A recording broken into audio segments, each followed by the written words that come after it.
Hello y'all, a very quick unboxing. Matter of fact, due to the way my life is going right now, y'all going to get a 2-for-1 video.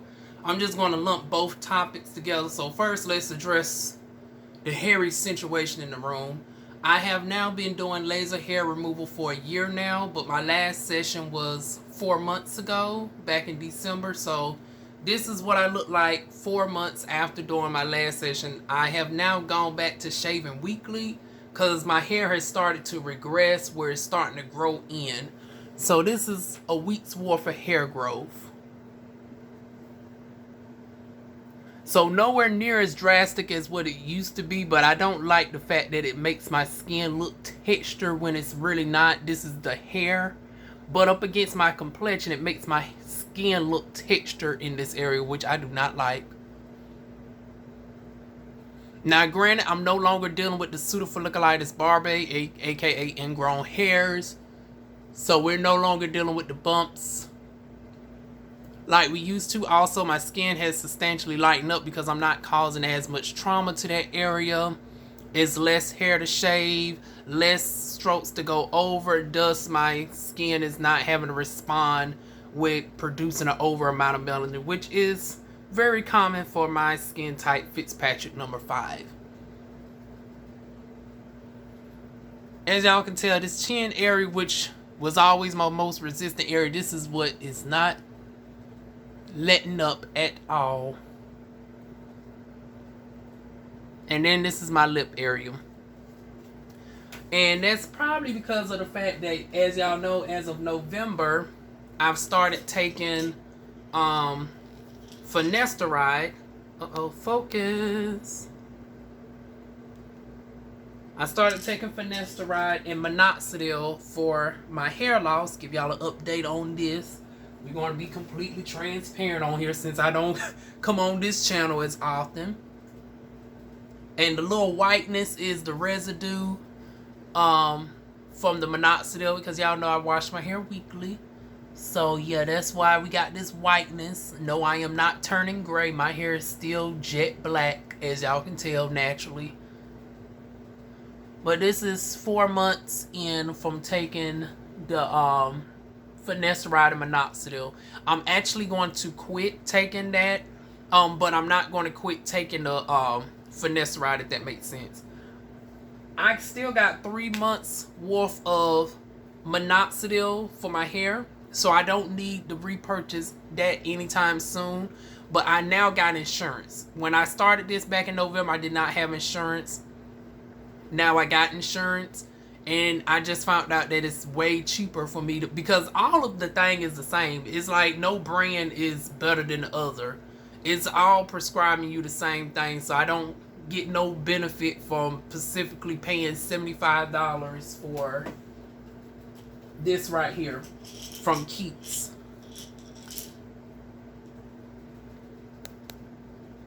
So I don't get no benefit, you know, from paying more money for this when I can darn gonna get prescribed a 90-day for less than half of the cost. I'm currently paying $75 now, but with insurance, it's considered like a tier 1 prescription drug. So under my insurance, United Health, I should be able to get it anywhere from like $25 to like maybe $40 at the highest. Or if it's $20, I don't know. I want to say it's like 10. They say anywhere from $10 to $15. So worst case scenario, $45 for 3 months, which is still substantially less than what I'm paying for right now.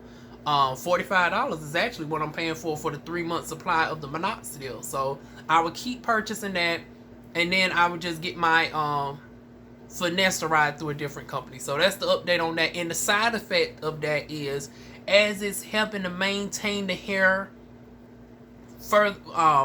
maintain the hair that I have left, and you know, in some cases regrow some hair. Although the main goal of Finasteride and Minoxidil is to pretty much eradicate further hair loss, although you can have the side effect of some hair regrowing, which I'm noticing a little bit of my hair regrowing in ever slowly. This little alfalfa situation is finally trying to grow after a long time. Negro falfa. But they say that it don't really supposed to affect the hair on your face. I'm calling bullshit because my hair is starting to grow in rapidly, and have seen some studies of it online talking about it can contribute to hair growth on the face. So yeah, we got to go back to laser hair removal on that. And then I'm still, searching as far as the hormones and all of that. If y'all are familiar with North Carolina and how that goes for us trans girls, honey, definitely help a trans sister out. But anyways, let's get to the unboxing. So y'all know I've been on my makeup purchasing streak as of late. I'm now going to switch over to skincare. I've been seeing a couple of black-owned businesses on Instagram I want to support. So, and throughout web series I want to purchase as well. But y'all know I purchased some One Size from Patrick Starr. I am loving the dissolving mist. I am loving the makeup removing wipes. Thread Beauty. I haven't worn it anymore, so I got to, wear this a few more times. I'm loving the lipsticks, but my shade is 140, the foundation. I got to wear that out a couple more, see how it plays around with other foundations. After all these years, I finally got me a thing of Rihanna Fenty. I got the small thing of the soft matte longwear foundation. And now we're about to unbox and see the hydrating version. Because they say the hydrating version is ironically a little bit better. And surprisingly, they got it perpetually discounted cheaper. You get the full thing for $18. I paid $18, I believe, just for this small sample of the Pro Matte.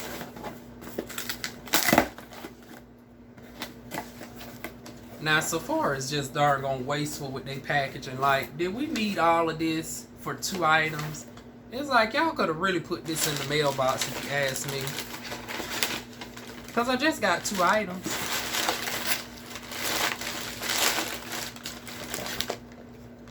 All of this. Ooh. All of this for this. Okay, it's nice to see that the primer is bigger than I thought. I thought it was about to send me a little miniature thing. But this is not the full size though. Just to compare to my most expensive one, I do have, which, I purchased this because I'm a golden girl. I love the aesthetic. But this is not really healthy. For y'all that don't know, this is Yves Saint Laurent. Y'all know the purses and all of that. Honey, Diva Wine. Honey, I can't afford no Yves Saint Laurent purse. I can't afford no type of Yves Saint Laurent attire, or as they say in La Francais, ensemble, baby. So I got the darn perfume, honey. Nice golden color. Very gorgeous smell and shit. But honey, very fragrant and irritating. And if you have atopical dermatitis, seborrheic dermatitis, any form of type of eczema, honey, this fragrance can be a definitely trigger point for it. So it's like, yeah, it looks gorgeous. It did do some blurriness, all the things of the thing. Matter of fact, let me give y'all a little pump.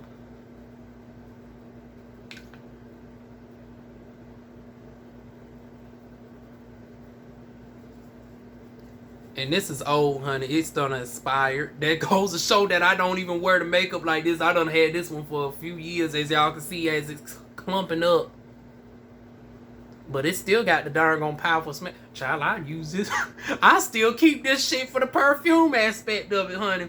Because I think the efficacy of the product done died down a little bit as the years gone on. Oh, no, you can still see a little something. Come on through, Yves Saint Laurent. So yeah, this is my Yves Saint Laurent. This is like $55. Hence why I'm still using it after expiration. I don't recommend that. If you're going to buy it, make sure you use it. Even on days that's a type of primer that you can really get away with not wearing makeup on, because it's a blurring one. So even if you're not wearing makeup that day, honey, the nice blurring effect, you can go ahead and put it on your face and still have that good old bare look going on. But this is the foundation, the full size. It is 32 ml. This time I went with shade 450. because I consider myself neutral with slightly golden undertones. Now in Fenty though, this is damn spot on. And this is shade 440. They consider this warm with bronze undertones. And I would do a separate video comparing the shades or whatnot. Because they do, once again, Rihanna, it does tend to dry down a little bit deep. So 12 months that you got from the date that you open it. So once again, this is shade 450. So looking at the packaging though, it looks more spot on to me. Matter of fact, let me open up my darn other one. So this is shade 440. This is shade 450. I know some of y'all want to say, wow, Diva, this does look a little bit closer to you. And once again, for color reference, I always say I'm a little bit, tad bit lighter than Gabrielle Union. Way more neutral than Taraji P. Henson. But yeah, y'all, this is the look of it right here. I can't wait to try this out. And then, what else do we have? We got the primer. So I end up going for the soft matte primer because we are approaching the summertime. Wait a minute. Soft matte? I thought I purchased the instant retouch. Did they send me the wrong primer? Oh no, it's the, okay. That goes to show how much I don't be knowing. So this is the instant retouch primer. I do remember this being a little bit more expensive than the other ones because they got a hydrating, they got a hydrating, a matte, and then an instant retouch that's supposed to redefine the pores and all of that good stuff. Let's see how that one goes on. This I'm going to compare. Remember, I still got the Yves Saint Laurent on my right hand. And this is the Fenty on the left.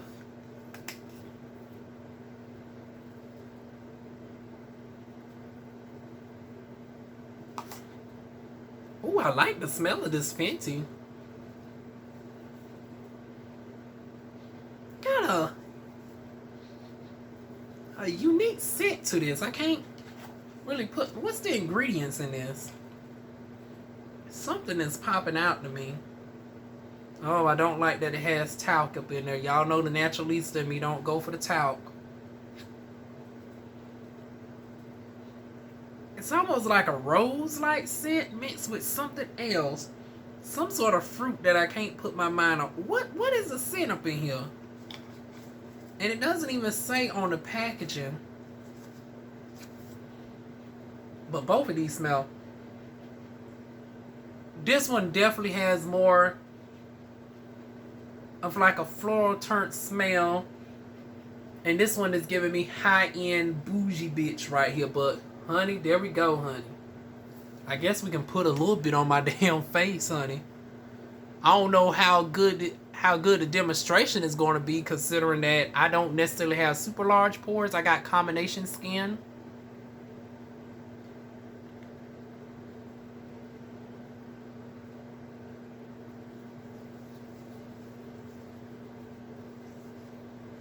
I guess we get to see how this plays over oil, because I currently do got some marula oil on my face from The Ordinary.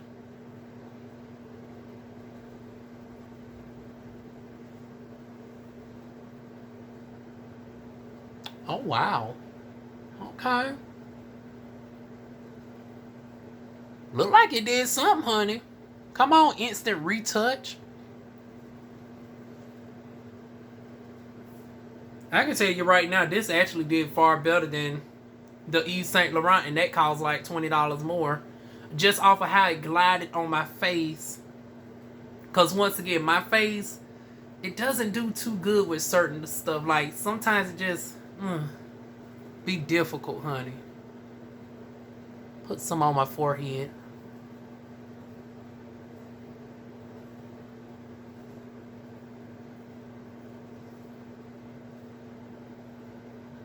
Okay, so I like how it absorbed into the skin.